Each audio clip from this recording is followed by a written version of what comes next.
Salut, bienvenue une fois de plus sur ma chaîne. Aujourd'hui, nous allons parler du logiciel CBS Robo, qui est un logiciel destiné à la modélisation de la structure et à l'estimation de coûts. La saisie des paramètres est réalisée d'une manière simple et rapide et se fait à l'aide d'une interface 2D. Je rappelle que c'est un logiciel très simple à utiliser et ça nous renvoie des données très simples, mais à la base, il faut un petit travail de fond dans AutoCAD, tel que vous pouvez déjà voir là en interface.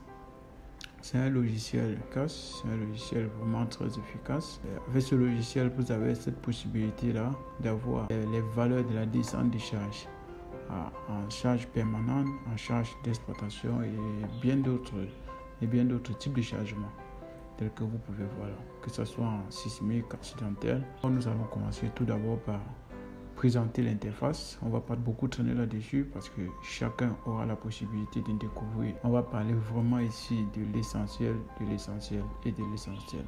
Ici, dans le fichier, d'exporter le fichier en DXF, d'importer également, d'exporter également en DXF, l'enregistrement et tout. Et si vous avez eu à travailler sur d'autres projets, vous allez les voir là, les projets les plus récents. Dans l'édition également, vous avez cette possibilité d'éditer vos grilles, d'éditer les axes, d'éditer les poteaux, d'éditer les poutres, d'éditer les voiles, tous les éléments de structure.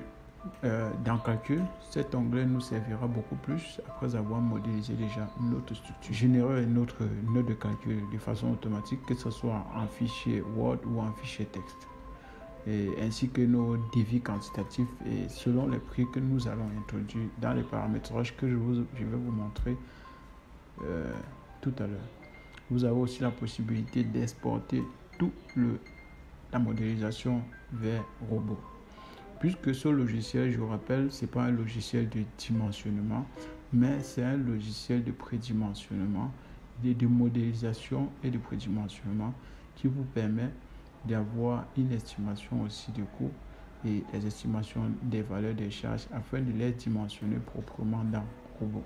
Comme tout logiciel de modélisation qu'on appelle CBS. Tous les logiciels CBS sont pareils.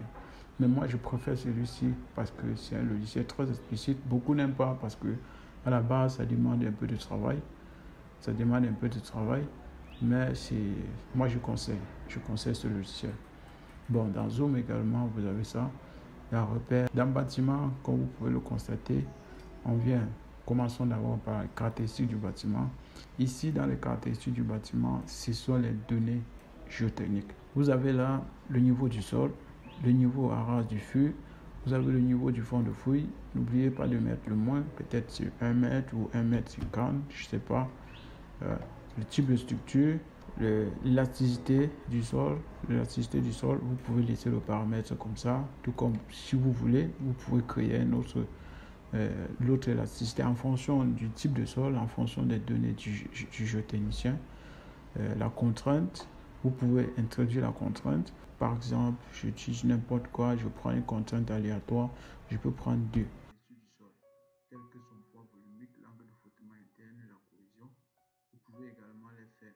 Si vous avez plutôt les caractéristiques du sol, telles que son poids volumique, l'angle de frottement interne et la cohésion, vous pouvez également les faire entrer là.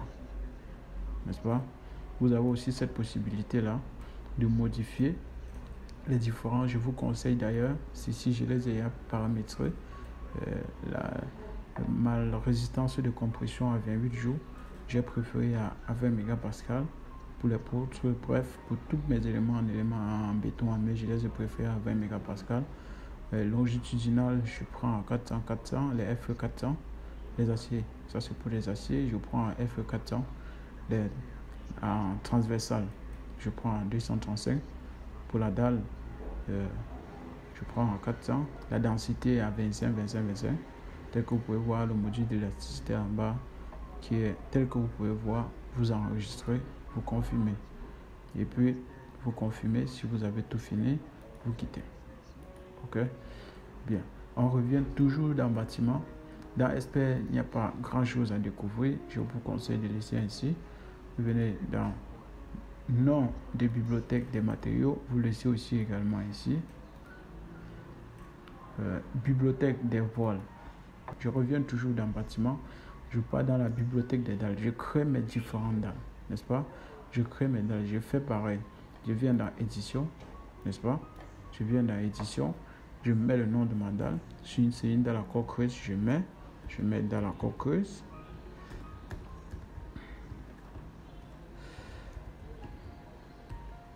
N'est-ce pas?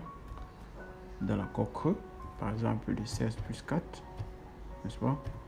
16 plus 4. Je mets, c'est une dalle d'épaisseur de 20. Je peux mettre une charge qui contient en même temps le poids propre de la dalle à coque creuse, le poids propre des carreaux en fonction du type de carreau. Je peux mettre également aussi le poids propre de la chape, n'est-ce pas? Donc je vais évaluer, c'est-à-dire faire une petite descente de charge partielle sur la dalle. Je vais faire une descente de charge partielle sur la dalle et puis je vais venir introduire cette valeur là, n'est-ce pas? Je peux mettre par exemple 4,85, n'est-ce pas? Le prix, je mets mon prix au mètre carré.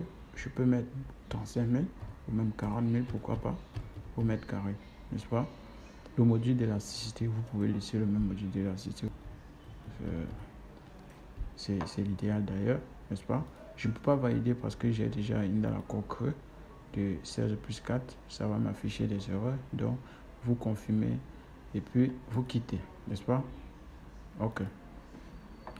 Vous faites la même chose, vous créez, si votre bâtiment a plusieurs types de dalles, vous faites pareil. Étage continu, vous cliquez là, vous avez le nom de l'étage, vous confirmez, n'est-ce pas? Vous venez ici, dans caractéristiques des étages, vous mettez le nom même de l'étage. Par exemple, si je suis en fondation, je mets fondation, n'est-ce pas? D'après les données géotechniques, je mets la hauteur de ma fondation, n'est-ce pas? Je mets par exemple 2 mètres. Il n'y a pas de tenue au feu dans le sol. En fondation, la tenue au feu est nulle. Et la fissuration doit être préjudiciable. Je vous conseille de mettre à préjudiciable, mais tout de même, vous pouvez toujours la laisser un peu préjudiciable. Mais moi, je conseille de mettre en fissuration préjudiciable, être agressif, n'est-ce pas? Et si la fissuration est très préjudiciable, le milieu doit être aussi très agressif, ainsi de suite, n'est-ce pas? Et vous validez. Vous pouvez tout de même que de venir ici sur étage, cliquer sur par caractéristique d'étage. Vous pouvez tout de même venir ici, vous double-cliquez, ou bien vous faites double-clic, vous entrez les mêmes paramètres. C'est toujours pareil, c'est toujours le même chemin. Pareil pour ici. Vous faites la même chose, vous cliquez là, comme on était en fondation, nous pouvons mettre là rez-de-chaussée, n'est-ce pas? Rez-de-chaussée. N'est-ce pas? Le rez-de-chaussée. Rez-de-chaussée, je peux mettre avec une hauteur de 3,20. Même chose. En fissuration, la tenue au feu, je prends 1 heure. La fissuration doit être peu préjudiciable et le milieu non agressif. Je valide. Tout dépend. Ça va dépendre de votre projet. Étage 1, ou tout de même. Plancher au étage 1. Je mets les mêmes caractéristiques là. N'est-ce pas? Je mets les mêmes caractéristiques. Et je valide. La hauteur est toujours à 3,20 également, n'est-ce pas? Maintenant, plancher au étage 2, n'est-ce pas? Plancher au étage 2, n'est-ce pas? Je mets à 3,20 et fissuration, ok, je valide, n'est-ce pas? Ça c'est ici, nous sommes en fondation. Vous pouvez remarquer qu'à chaque fois que vous cliquez là, le nom s'affiche là. Nous avons là en fondation avec une hauteur de 2 mètres. 2.